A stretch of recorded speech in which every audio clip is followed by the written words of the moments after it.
गेली कित्येक वर्ष फक्त पेपरवर तो कोस्टल रोड होता, तर माझ्यापेक्षा तेच जास्त उत्तर देतील. त्याचं एकमेव कारण विनायक राऊत त्यांच्या व्यक्तिगत इगो,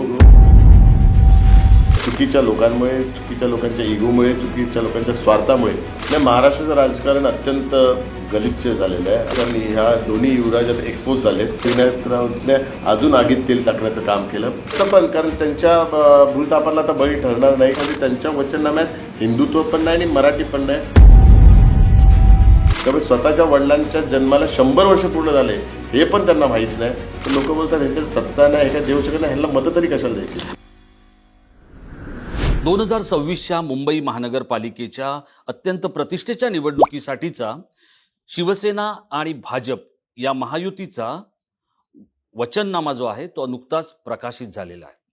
मुंबई महानगरपालिकेच्या निवडणुकीला अवघे काही तास शिल्लक राहिले, पण मुंबई महानगरपालिका, मुंबई महानगरपालिकेचं व्यवस्थापन, मुंबई महानगरपालिकेच्या समस्या आणि गेली 3 दशकं या मुंबई महानगरपालिकेवर अनभिषिक्त आपली पकड ठेवणारी वांद्र्याचा मातोश्री हा बंगला, या सगळ्यावरती स्वतःचा आपला एक विशिष्ट प्रेझेन्स देणाऱ्या व्यक्तीशी मी आज आपल्याला परिचित करणार आहे. मुंबई महानगरपालिकेच्या कारभारामध्ये अनेक नशीबवान मंडळी किंवा नशीबवान मुंबईकर आपल्याला पाहायला मिळतात. कधी तो उल्लेख नारायण राणेंचा होतो, तर कधी तो मनोहर जोशींचा होतो. पण याच गेल्या अनेक 4 दशकांच्या वाटचालीमध्ये एक नाव आणखी तितक्याच प्रभावाने आणि उल्लेखानं आपल्याला समोर आणावं लागतं, ते आहे राहुल रमेश शेवाळे यांचं. मी आपल्याला राहुल शेवाळे या अत्यंत नशीबवान मुंबईकराला भेटवणार आहे. पण त्या नशीबवान मुंबईकराबरोबर त्याचं एक हाडलक आहे, ते पण आपण समजून घेणार आहोत. काय आहे या सगळ्या विषयामध्ये मी आपल्याला संक्षिप्त स्वरूपात आणि अगदी मुद्देसूद पद्धतीने राहुल शेवाळे, त्यांचं राजकारण आणि मुंबई महानगरपालिका समजावून सांगण्याचा प्रयत्न करणार आहे. राहुलजी, आपलं फेस टू फेसमध्ये स्वागत. मुंबई महानगरपालिकेची निवडणूक 2017 नंतर आता जवळपास 9 वर्षांनी होऊ घातलेली आहे. ही निवडणूक सगळ्यांनीच प्रतिष्ठेची केली आहे आणि त्याच वेळेला जेव्हा ती निवडणूक प्रतिष्ठेची होते, निवडणूक आयोग कामाला लागलेला आहे, प्रशासक कामाला लागलेले आहेत, माध्यमं कामाला लागलेली आहेत. आज तुमचा वचननामा आलेला आहे. ज्या दिवशी तुमचा वचननामा येतोय त्यानंतर 6 तासांनी 2 ठाकरे बंधू एकत्र येऊन छत्रपती शिवाजी महाराज क्रीडांगणावरती, अर्थात तुम्हा सगळ्या शिवसैनिकांच्या शिवतीर्थावरती एकत्र येऊन जनसमुदायाला संबोधित करणार आहेत. एकाच दिवशी घडणाऱ्या या 2 घटना आहेत. तुम्ही या वचननाम्याकडे कसं पाहताय हे मला सगळ्यात आधी तुम्हाला विचारायचं. हा जो वचननामा आहे तो आम्ही मुंबईकरांच्या अपेक्षा पूर्तीचा वचननामा आहे, स्वप्नपूर्तीचा वचननामा आहे आणि मुंबईकरांना काय हवंय याच्या गोष्टी अंतर्भूत केलेला हा वचननामा आहे.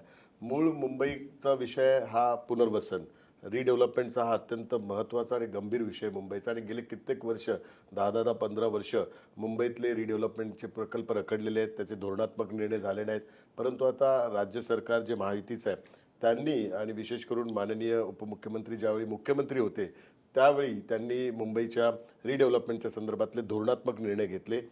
388 म्हाडाच्या वसाहती ज्या शिवडी, भायखळा आणि प्रभादेवी या क्षेत्रात जास्त आहेत, मोडकळीस आलेल्या इमारती ज्या शहरामध्ये गिरगाव असेल, संपूर्ण भायखळा, शिवडी, प्रभादेवी या ठिकाणी आहे, त्यांचा विषय होता, त्यांच्या घरांचा विषय होता. त्याचबरोबर पगडी च्या बिल्डिंग आहेत त्या पण शहरातला एक अत्यंत गंभीर विषय होता. पगडीमधले जेवढे टेनंट होते त्यांना हक्काचं घर मिळत नव्हतं आणि कायदेशीर त्यांना बाबींची खूप अडचण व्हायची. तर त्यातून मुक्तता व्हावी त्याकरता राज्य सरकारने आणि विशेष करून एकनाथ शिंदे साहेबांनी एक धोरणात्मक निर्णय घेतला की पगडीमुक्त मुंबई. त्याचबरोबर BDD चालचं रिडेव्हलपमेंट असेल, धारावीचं रिडेव्हलपमेंट असेल, रेफ्युजी कॉलनीचं रिडेव्हलपमेंट असेल, आणि ह्या सर्व ज्या रिडेव्हलपमेंटचं जर बघाल तर या ठिकाणी मराठी टक्का हा 80 ते 90% आहे. त्यामुळे ह्या सर्व रिडेव्हलपमेंटचा फायदा विशेष करून मराठी माणसाला होणार आहे. जो मराठी माणूस मुंबईच्या बाहेर गेलेला आहे तो पुन्हा एकदा मुंबईत पुनर्स्थापित होऊन त्याला स्वतःचं हक्काचं घर मिळणार आहे. SRAचा हा अत्यंत महत्त्वाचा प्रोजेक्ट होता. जे विकासक आहेत त्या विकासकांनी लोकांची दिशाभूल करून त्यांना फसवून 10-15 वर्ष प्रोजेक्ट रखडवलेले. एक उदाहरण सांगतो, रमाबाई आंबेडकर नगरचं. रमाबाई आंबेडकर नगरचा जो प्रकल्प आहे 17 वर्ष रखडला होता. 20,000 कुटुंब त्या ठिकाणी राहतात आणि तो जो डेव्हलपर आहे चंपकलाल वर्धन हा आपला पण परिचित असेल. मातोश्रीचा एक अत्यंत घनिष्ठ त्यांचे संबंध होते, त्यांचा परिवाराचा सदस्यच होता. त्याने 17 वर्ष रखडवलेला तो प्रोजेक्ट आता राज्य सरकारने हाती घेतला. राज्य सरकारच्या MMRDने त्यात गुंतवणूक करून रिडेव्हलपमेंटची, रिहॅबची बिल्डिंगचं काम पण चालू केलं, बीजीशीर केलं, टेंडरच्या माध्यमातून त्या ठिकाणी अपॉइंट केलं. 160 कोटी 2 वर्षाचं भाडं आपण त्यांना दिलेलं आहे. त्यामुळे एक ऐतिहासिक निर्णय झाला की आता विकासकावर अवलंबून न राहता गव्हर्नमेंटच MMRD असेल, MIDC असेल, MSRDC असेल, मुंबई महानगरपालिका असेल, सिडको असेल, हे आता सर्व रिडेव्हलपमेंटच्या प्रोजेक्टमध्ये गुंतवणूक करणार, रिहॅबची बिल्डिंग पूर्ण करून देणार. त्यामुळे असे मुंबईतले 50 एकरचे 17 क्लस्टर माननीय उपमुख्यमंत्री ज्यांच्याकडे गृहनिर्माण विभाग आहे, ज्यांच्याकडे UD डिपार्टमेंट आहे, त्यांनी आता 17 क्लस्टर फायनल केलेत आणि मुंबईतले 50 एकरचे 17 क्लस्टर येणाऱ्या 5 वर्षाच्या कालावधीत पूर्ण करून 35 ते 50 लाख रिहॅबच्या बिल्डिंग पूर्ण करून लोकांना घरं देण्याचा आमचा संकल्प आहे. त्यामुळे हा प्रश्न हा अत्यंत मुंबईच्या दृष्टिकोनातून महत्त्वाचा होता. इन्फ्रास्ट्रक्चर तर पहिल्यापासून आपण करत आहोत. आपल्याला माहिती आहे अटल सेतू, कोस्टल रोड, STPचा जो प्रोजेक्ट असेल, मेट्रोचे प्रोजेक्ट हे कंप्लीट झालेत, पण त्यांचा एक्सपॅन्शनचा प्रोजेक्ट पण आता हाती घेतला. कोस्टल रोड आता आपण वर्सोवा ते बोरवली ते विरारपर्यंत आता एक्सटेंड केला. ईस्टर्न जो फ्रीवे तो आपण ऑरेंज गेटपासून नरिमन पॉईंटपर्यंत घेतलेला आहे आणि जो शिवाजीनगरपर्यंत त्याचा एंड होतो तो शिवाजीनगर आपण ठाणा ते फाउंटन म्हणजे हा रिंग रोड अख्ख्या मुंबईला रिंग रोड होणार. अटल सेतूचं एक्सटेन्शन करून आपण शिवडीपर्यंत घेत आहोत. तर मुंबईचा जो ट्रॅफिकचा प्रॉब्लेम आहे तो सॉल्व्ह करतो आणि ज्या ठिकाणी ट्रॅफिकचं कंजेशन जास्त होतं आहे त्याकरता एक पाताल लोक एक प्रोजेक्ट आपण लॉन्च केला की अंडरग्राऊंड टनेलच्या माध्यमातून ते ट्रॅफिकचा प्रॉब्लेम सॉल्व्ह होईल.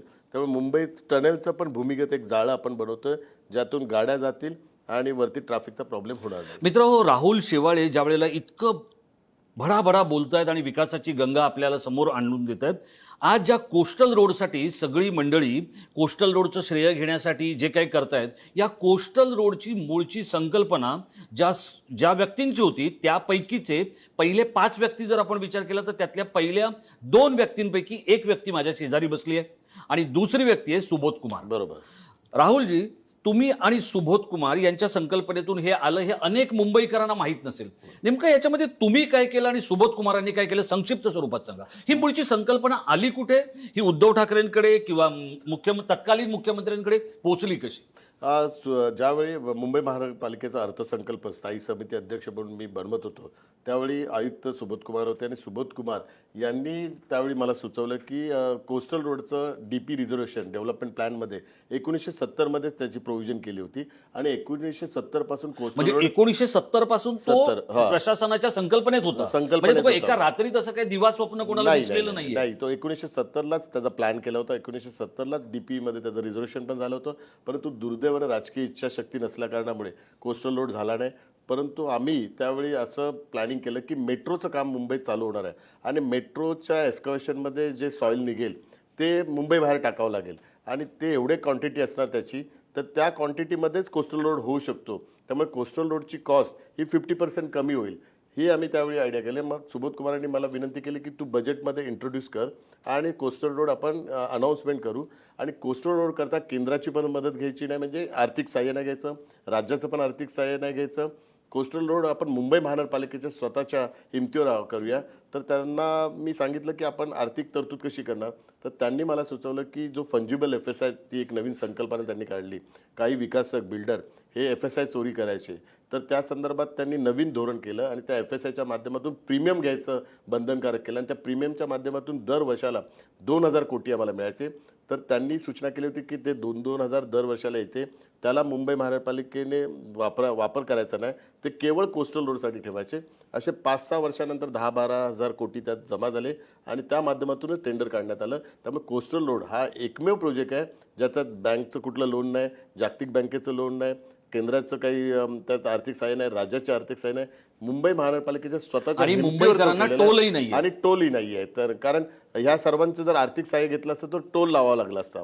त्यामुळे कोणाचंच आर्थिक सहाय्य न घेतल्यामुळे टोल लावला नाही. मुंबईकरांकरता फ्री सेवा ती त्या ठिकाणी उपलब्ध झाली. तो ऐतिहासिक निर्णय सुबोध कुमारांच्या सहकार्यामुळे झालेला आहे. मित्रांनो, बऱ्याच वेळेला आपण क्रिकेटचा सामना पाहतो. क्रिकेटचा सामना कलाटने घेतो. त्या कलाटने घेतलेल्या सामन्यामध्ये एक अशी गोष्ट घडते की एखादा झेल असेल, एखादा धावचीत असेल किंवा एखादा षटकार असेल आणि मग तो अख्खा सामना फिरवला जातो किंवा त्या सामन्याचा निकाल बदलतो. राहुल शेवाळेंनी घेतलेला तो निर्णय राजकीय इच्छाशक्तीने तो अडकला असं सुबोध कुमारांचं म्हणणं होतं. बरोबर. पण जेव्हा तो तुम्ही उद्धव ठाकरेंच्या पर्यंत पोहोचवला, त्या दिवशी उद्धव ठाकरेंचं नेमकं म्हणणं काय होतं आणि त्यांना तुम्हाला किती कन्व्हिन्स करावं लागलं, त्यांना तुम्हाला किती समजवावं लागलं? नाही, त्यांना ह्या विषयाचं गांभीर्य मी स्वतः समजून सांगितलं, कारण 1970 पासून रखडलेलं प्रकरण, ह्या प्रकल्पामुळे मुंबईचा लुक चेंज होईल, मुंबईचं ट्रॅफिकचा प्रॉब्लेम सॉल्व्ह होईल आणि मुंबईकरांची जी अपेक्षा आहे कोस्टल रोडच्या बाबतीतली ती पूर्ण होईल. कारण गेले कित्येक वर्ष फक्त पेपरवर तो कोस्टल रोड होता,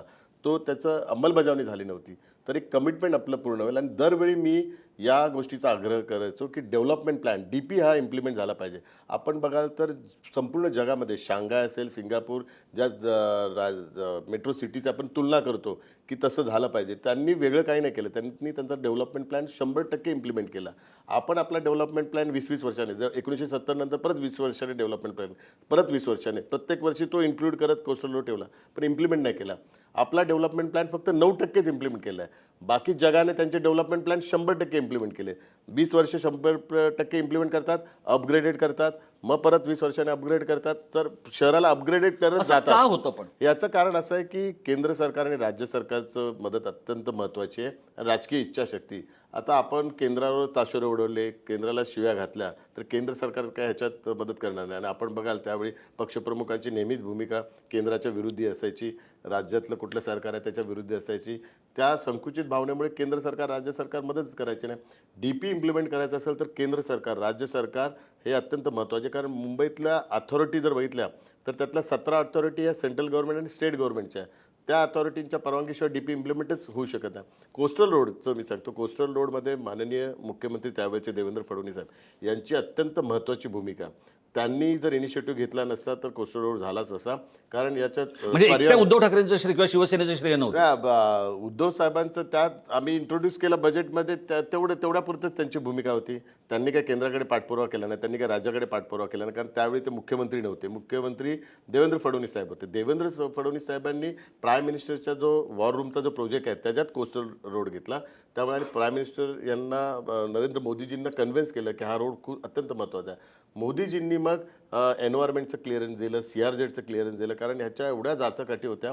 कारण हा विषय सुप्रीम कोर्टमध्ये पण गेला. आपल्याला माहिती आहे काही NGO, वनशक्ती यांनी environment related, CRZ related Mumbai महानगरपालिकेला कोर्टात खेचलं. त्यामुळे सुप्रीम कोर्टमध्ये केंद्र सरकार आणि राज्य सरकारने भक्कम भूमिका त्या ठिकाणी मांडली. त्यामुळे कोस्टल रोडला परवानगी मिळाली. नाही तर सुप्रीम कोर्टने कोस्टल रोडला परवानगीच दिली नसते. CRZच्या बद्दल त्यांचे तर अत्यंत कडक ताशेरे होते. परंतु त्यावेळेसचे देवेंद्र फडणवीस साहेबांनी जी भूमिका सुप्रीम कोर्टला मांडली म्हणून हा कोस्टल रोड झाला. नाही तर कोस्टल रोड आयुष्यात झालाच नसता. कोस्टल रोड आयुष्यात झालाच नसता. तो कोस्टल रोड करणारी जी स्थायी समिती होते त्याचे हे अध्यक्ष होते. मुंबई महानगरपालिकेची स्थायी समिती हा अगदी अल्लादीनच्या दिव्यासारखा विषय आहे. मुंबई महानगरपालिकेची स्थायी समिती ज्यांना मिळते ते खूप नशीबवान असतात. असे 4 नशीबवान लोक आहेत. एक राहुल शेवाळे, 4 वेळा स्थायी समिती, सदा सरवणकर 4 वेळा स्थायी समिती, रवींद्र वायकर 4 वेळा स्थायी समिती आणि यशवंत जाधव 5 वेळा स्थायी समिती. मित्रहो, राहुल शेवाळे हे स्वतः इंजिनियर आहेत, उच्च शिक्षित आहेत.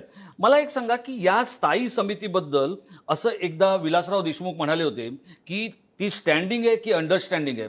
त्या स्थायी समितीमध्ये नेमकं काय होतं ते मुंबईकरांना सांगा. ती किती या विकासासाठी, मुंबई महानगरपालिकेसाठी, तुम्हा नगरसेवकांसाठी आणि तुमच्या पक्षप्रमुखांसाठी किती महत्वाची आहे? नाही, स्थायी समिती काय करते स्थायी समिती? मुंबई महानगरपालिकेचे फायनान्शियल एक्झिक्युटिव्ह पॉवर ही स्थायी समितीकडे असते. स्थायी समिती आयुक्तांनी जो बजेट सादर करतात त्या बजेटला मंजुरी देण्याचा संपूर्ण अधिकार स्थायी समितीचा असतो. आणि त्या बजेटनुसार पूर्ण वर्षभर जी कामं आहेत, टेंडर प्रोसेस ही कंप्लीट झाल्यानंतर त्याचा जो प्रस्ताव आहे, प्रस्ताव पारित करण्याचा अधिकार हा पूर्ण स्थायी समितीचा असतो. त्यामुळे स्थायी समितीची भूमिका अत्यंत महत्त्वाची आहे.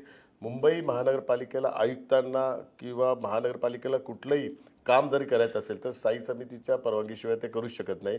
त्यामुळे स्थायी समिती हे सगळ्या आर्थिक गोष्टींशी निगडीत असते. त्यामुळे स्थायी समितीबद्दल खूप गैरसमज होतो. काही आर्थिक मान्यता स्थायी समिती देत असल्या कारणामुळे त्याचकरता माननीय विलासराव देशमुखांनी तसं वक्तव्य केलं असेल, पण तसं नाही आहे. स्थायी समिती म्हणजे त्यात अंडरस्टँडिंग काही होत नाही असं तुम्हाला म्हणायचं आहे? नाही, अंडरस्टँडिंग विकासाकरता होते, अंडरस्टँडिंग मुंबईकरांसाठी होते.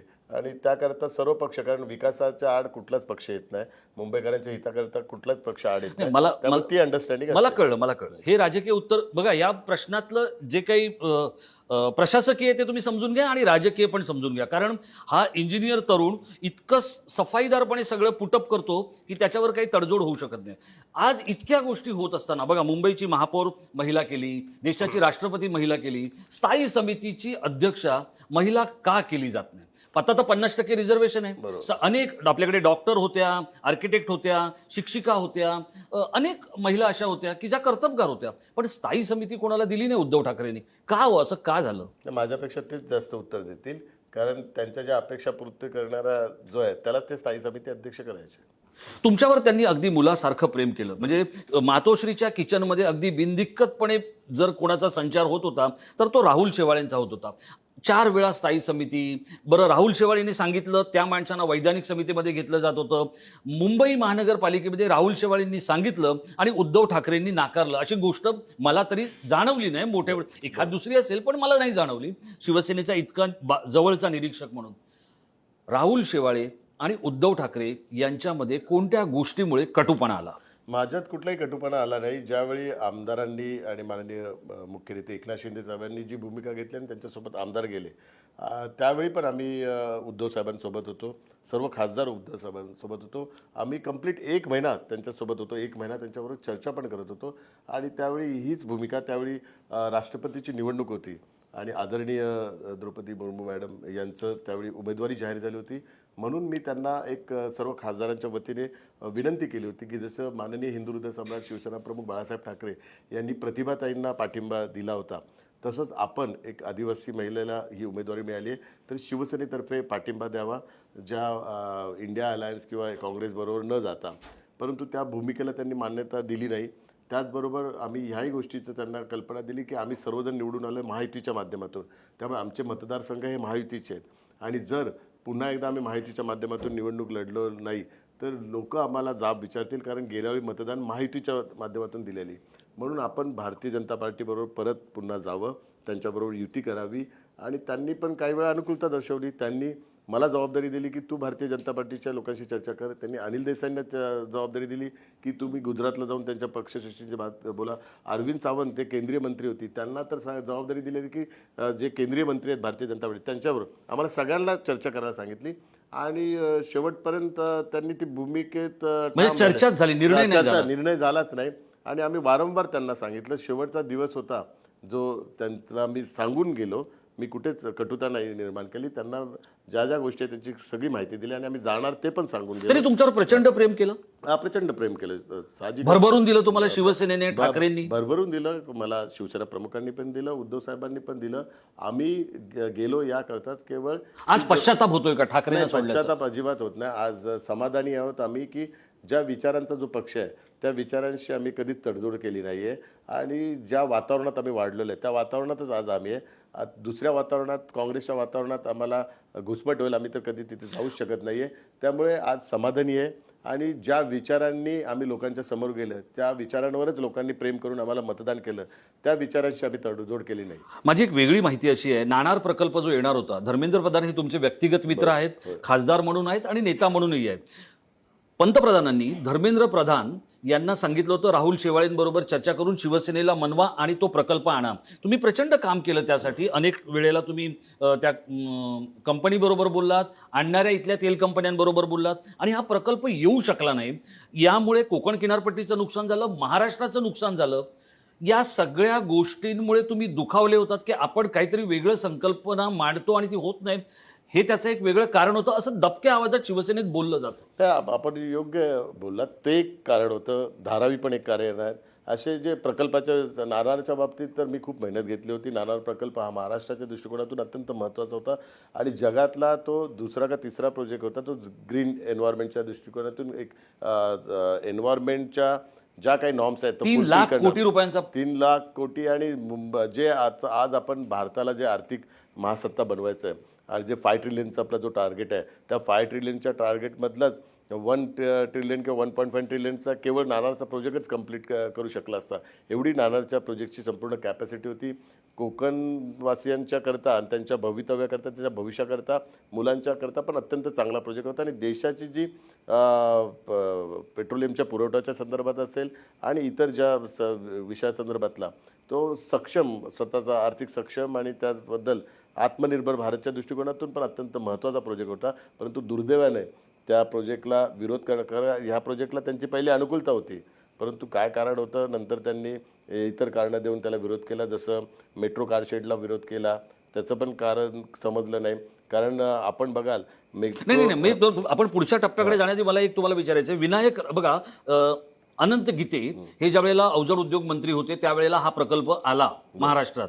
मला आठवतंय ते पत्र त्यावेळेला कलेक्टरकडे अनंत गीते यांनी दिलं आणि अनंत गीते, नारायण राणे, विनायक राऊत, उद्धव ठाकरे या सगळ्या नेते मंडळीच्या कचाट्यात हा प्रकल्प सापडला. इगोची लढाई झाली आणि अहंकाराचा, शिवसेनेतल्या अहंकाराचा फटका महाराष्ट्रातल्या तरुणांना आणि तरुणाईला किंवा त्यांच्या रोजगाराला बसला, असं माझं एक निरीक्षण आहे. आपल्याला माहिती आहे या विषयावरचा माझा अभ्यास किती होता, तुम्हाला असं वाटतंय का? तुमचं निरीक्षण योग्य आहे. विनायक राऊतांमुळे हा प्रोजेक्ट रद्द झाल्याचा जमा येतो. त्याचं एकमेव कारण विनायक राऊत, त्यांच्या व्यक्तिगत इगो, व्यक्तिगत स्वार्थ, व्यक्तिगत महत्त्वाकांक्षा. त्यामुळे प्रोजेक्ट, त्यांना कुठल्या एन्व्हायरमेंटचं काही घेणं देणं नव्हतं. केवळ व्यक्तिगत इगो आणि व्यक्तिगत स्वार्थामुळे त्यांनी चुकीची माहिती माननीय त्यावेळी उद्धव साहेबांना दिली. आणि उद्धव साहेब व्यक्तिगत पॉझिटिव्ह होते, कारण मला माहिती आहे, कारण सुभाष देसाई साहेब ज्यावेळी उद्योगमंत्री होते त्यांनी नंतर इनिशिएटिव्ह घेतला.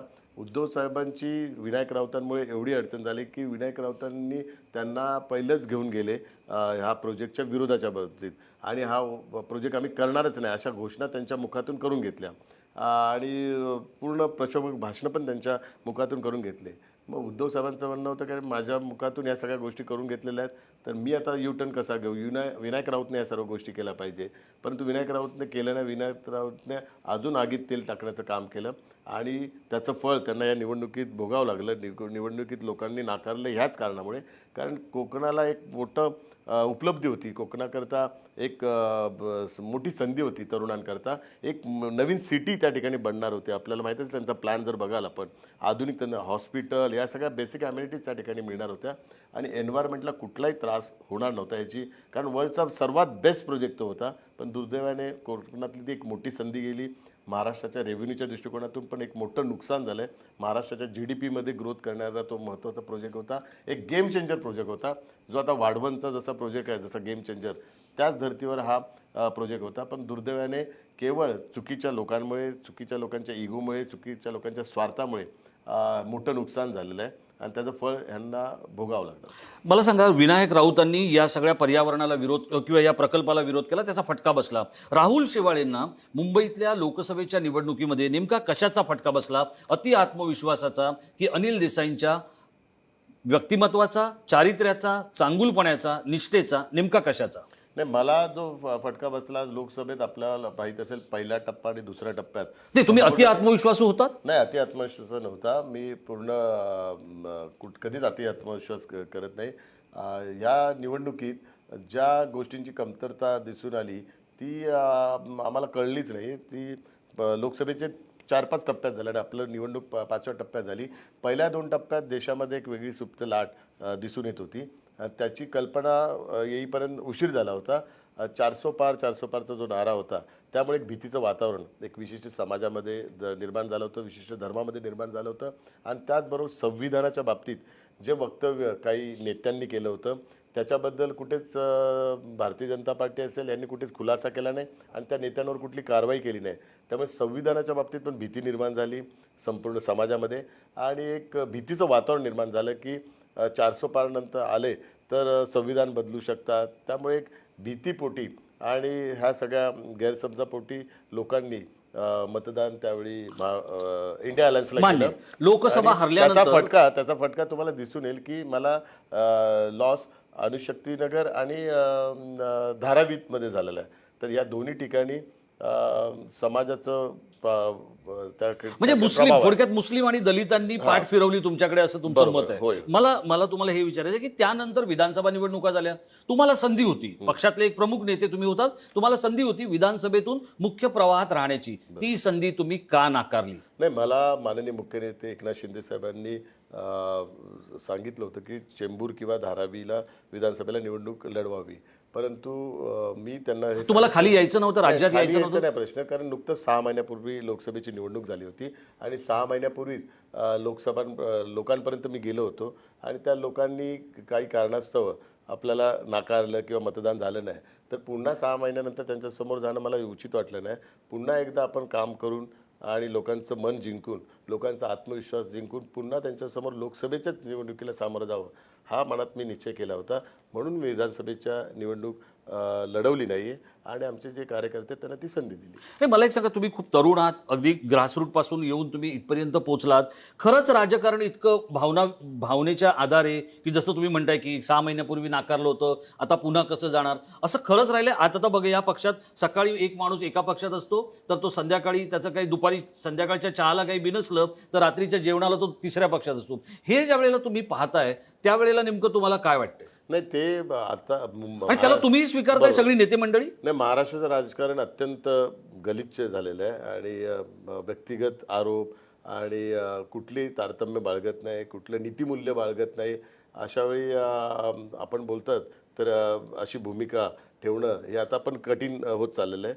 तरी माझ्या तत्वात जे बसतं ते मी त्यावेळी हे केलं आणि म्हणून माझी भूमिका पक्षासमोर मांडली. पण आजच्या या राजकीय परिस्थितीत कोणी असं थांबत नाही.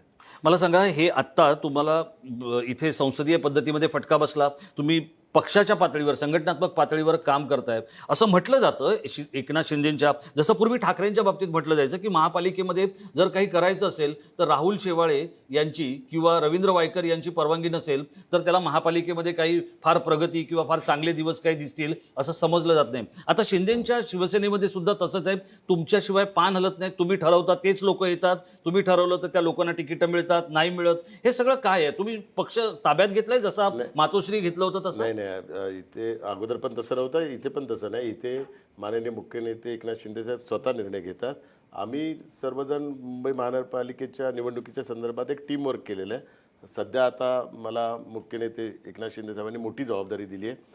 संपूर्ण पक्षाचा राष्ट्रीय सरचिटणीस आता मी आहे, त्यामुळे पक्ष बांधणीवर आता आम्ही संपूर्ण कॉन्सन्ट्रेट करत आहोत. मुंबई महानगरपालिकेचे संपूर्ण अधिकार हे एकनाथ शिंदे साहेबांचे आहेत आणि तेच त्या संदर्भातला निर्णय घेतात. येणाऱ्या काळामध्ये राहुल शेवाळे यांच्या समोर नेमकं काय आव्हान असेल? मी व्यक्तिगत पातळीवरचं विचारतोय, कारण राजकारणामध्ये एकदा का तुम्ही बाजूला पडलात की मग तुम्हाला पुन्हा मुख्य प्रवाहात येताना अगदी दम निघतो. काय वाटतं तुम्हाला? नाही, आता माननीय मुख्य नेते एकनाथ शिंदे साहेबांनी कधीच राजकारणापासून मला दूर ठेवलं नाही आणि प्रवाहापासून दूर ठेवलं नाही. जेव्हा पराभव झाला त्याच्या दुसऱ्या दिवसापासून त्यांनी मला त्यांच्यासोबत ठेवलेलं आहे. डॉक्टर श्रीकांत शिंदे हे आता लोकसभेचे आमचे गटनेते, त्यांनी सोबतच ठेवलेलं आहे आणि प्रत्येक निर्णय प्रक्रियेत आणि पक्षबांधणीमध्ये त्यांनी मला महत्त्वाची भूमिका दिलेली आहे. त्यामुळे कुठेही मी प्रवाहाच्या बाहेर नाही आहे. आता राष्ट्रीय सरचिटणीस झाल्यावर आता आम्ही प्राधान्य देतो आहे पक्ष बांधणीला, कारण आपल्या सर्वांना माहिती आहे की 3 वर्षापूर्वी हा पक्ष सुप्रीम कोर्टने आणि इलेक्शन कमिशनने धनुष्यबाण आणि शिवसेना पक्ष हा माननीय मुख्य नेते एकनाथ शिंदे साहेबांच्या नेतृत्वाखाली दिली आहे.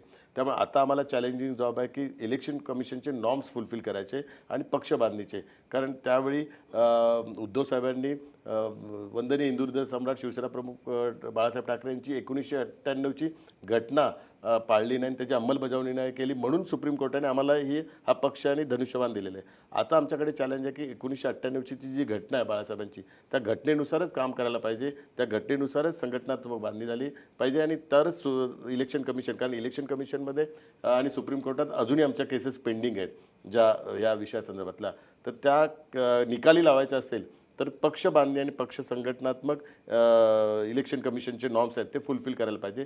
तर आता 16 तारखेनंतर रिझल्टनंतर आम्ही संपूर्ण महाराष्ट्राची पक्षबांधणीचं काम संपूर्ण हाती घेतो आहे आणि राष्ट्रीय सरचिटणीस म्हणून त्यात मी पुढाकार घेऊन एक नवीन रिफॉर्म आम्ही आता संघटनेत करत आहोत. तुम्ही सगळे बाळासाहेबांचे शिवसैनिक आहात. आत्ता बाळासाहेबांचा मुलगा आणि बाळासाहेबांचा पुतण्या ठाकरे हे आडनाव किंवा ठाकरे हा मुंबईवरचा इम्पॅक्ट कायम ठेवण्यासाठी प्रयत्न करतायत. तुम्हाला या दोन्ही ठाकरे बंधूंचं आव्हान किती वाटतंय? नाही, ह्या दोन्ही युवराजांचं आव्हान वाटत नाहीये, कारण ह्या दोन्ही युवराज आता एक्सपोज झालेत. त्या दिवशी वचननाम्यात तर आपण बघाल त्या दोघांचं एक म्युच्युअल फंडची जी नाही, पण उद्धव ठाकरे आणि राज ठाकरेंवर विश्वास ठेवणार नाहीत मुंबईकर? नाही त्यांचं पण, कारण त्यांच्या भूलथापांना आता बळी ठरणार नाही. कारण ज्या विषयाकरता ते एकत्र आले, ज्या मराठी विषयाकरता आणि ज्या मराठी भाषेकरता, त्यांनी तो त्यांचा वचननामा सादर केला. त्यात मराठीचा उल्लेख पण नाही केला, मराठी शब्द पण नाही टाकला. आणि पत्रकारांनी मनसेच्या प्रमुखांना प्रश्न विचारला की आपण मराठी शब्द का टाळला, याच्यात मुंबईकर लिहिलाय पण मराठी लिहिलाच नाही. तर त्यांनी सांगितलं की इलेक्शन कमिशनमुळे आम्ही टाकलं नाही. आज आम्ही वचननामा जाहीर केला आहे. संपूर्ण मराठी भाषेचं संवर्धन, मराठी उद्योगाकरता, मराठी लोकांच्या गृहनिर्माण, सगळा मराठी अभिमानाने उल्लेख केला. इलेक्शन कमिशनचं वचननाम्याच्या संदर्भातलं कुठलंही बंधन नसतं. वचननामा हा आपला आणि लोकांचा असतो, तो द्यायचा असतो. त्याची अंमलबजावणी पार्टीने करायची असते. हिंदू हृदय सम्राट त्यांनी त्याच्यात टाकला, शब्द त्यात टाकला नाही की इलेक्शन कमिशन ऑब्जेक्शन घेईल. हिंदू हृदय सम्राट आता हा शासकीय शब्द आहे, शासनाने त्याला मान्यता दिली आहे, त्यामुळे इलेक्शन कमिशनचं त्याला ऑब्जेक्शन नाही. स्वर्गीय बाळासाहेब ठाकरे टाकलं आहे, किती लज्जास्पद आहे. त्यामुळे हिंदू हृदय सम्राट टाकलं नाही, मराठी टाकलं नाही, म्हणजे त्यांच्या वचननाम्यात हिंदुत्व पण नाही आणि मराठी पण नाही. बाळासाहेबांचा फक्त फोटो आहे, पण बाळासाहेबांचा आत्मा त्यात नाही आहे. बाळासाहेबांचा आत्मा आजचा जो वचननामा सादर केला त्याच्यामध्ये, कारण हिंदू हृदय सम्राट शिवसेना प्रमुख बाळासाहेब ठाकरे यांचं जन्मशताब्दी वर्ष पण आठवत नाही अजूनपर्यंत. कित्येक मुलाखती बघा, त्यांनी एक उल्लेख पण नाही केला जन्मशताब्दी वर्षाचा. त्यामुळे स्वतःच्या वडिलांच्या जन्माला 100 वर्ष पूर्ण झाले हे पण त्यांना माहीत नाही. ही अत्यंत दुर्दैवाची गोष्ट आहे. हे लोकांच्या समोर आता दिसून येते. आणि मराठी माणसाला कळून चुकलं की ज्याची सत्ता आहे केंद्रात, ज्याची राज्यात सत्ता आहे, तोच काम करू शकतो. यांचं नेहमी शेतकऱ्यांकडे पण गेले तर बोलतात माझ्या हातात सत्ता नाही, मी काय करू शकत नाही, मी काय देऊ शकत नाही. तर लोक बोलतात ह्यांच्यात सत्ता नाही, हे काय देऊ शकत नाही, ह्यांना मतं तरी कशाला द्यायची. माझा शेवटचा प्रश्न, तुम्ही आता हे दोन्ही जे आजी माजी मुख्यमंत्री आहेत, म्हणजे उद्धव ठाकरे आणि एकनाथ शिंदे यांच्याबरोबर तुम्ही काम केलं, होय. देवेंद्र फडणवीस, तुम्ही जवळून पाहिलेले 3 मुख्यमंत्री आहेत, होय. बरोबर आहे? या 3 मुख्यमंत्र्यांचे तुम्हाला आवडलेले 3 गुण कोणते आणि न आवडलेले गुण कोणते? तिन्ही मुख्यमंत्र्यांचे. तिन्ही मुख्यमंत्र्यांचे. सगळ्यात आधी देवेंद्र फडणवीस. देवेंद्र फडणवीस यांचे गुण आवडले की त्यांचा ॲडमिनिस्ट्रेटिव्ह कंट्रोल चांगला आहे, त्यांचं विजन आहे पूर्ण चांगलं.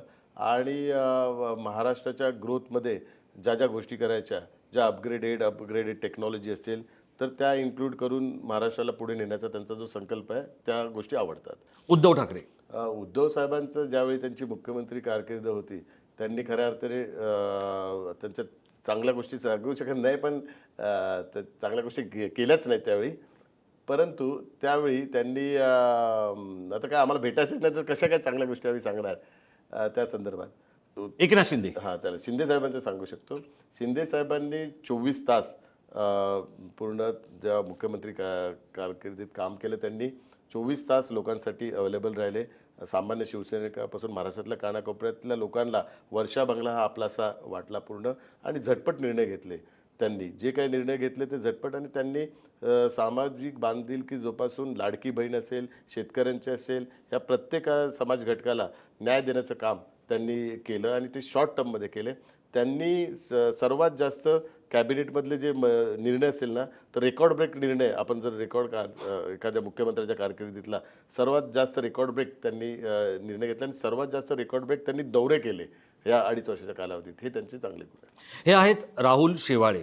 आपण पाहिलं की एखादा तरुण अभ्यासू असला, ग्रासरूटपासून अगदी टॉपपर्यंत त्याचा प्रवास असला की तो किती विस्तृतपणे आणि किती बारकाईनं राजकीय गोष्टी पाहत असतो. महाराष्ट्राच्या मुख्यमंत्र्यांचे चांगले आणि वाईट गुण सांगण्याचा प्रयत्नही त्यांनी केला. अर्थात कॅमेरा कधीच खोटं बोलत नाही. आपण या शेवटच्या प्रश्नाचं उत्तर नीट पाहिलं असेल आणि प्रेक्षक हे जाणकार असतात. मित्रहो, राहुल शेवाळे यांनी वेळात वेळ काढून फेस टू फेसमध्ये आपली उपस्थिती दिली आणि आपली अत्यंत परखड आणि अभ्यासू मतं तुम्ही टाईम महाराष्ट्रासमोर मांडली. आपले खूप खूप आभार. आणि तुमच्या भविष्यासाठी, व्यक्तिगत भविष्यासाठी आणि संघटनेच्या भविष्यासाठी तुम्हाला खूप खूप शुभेच्छा. येस, धन्यवाद.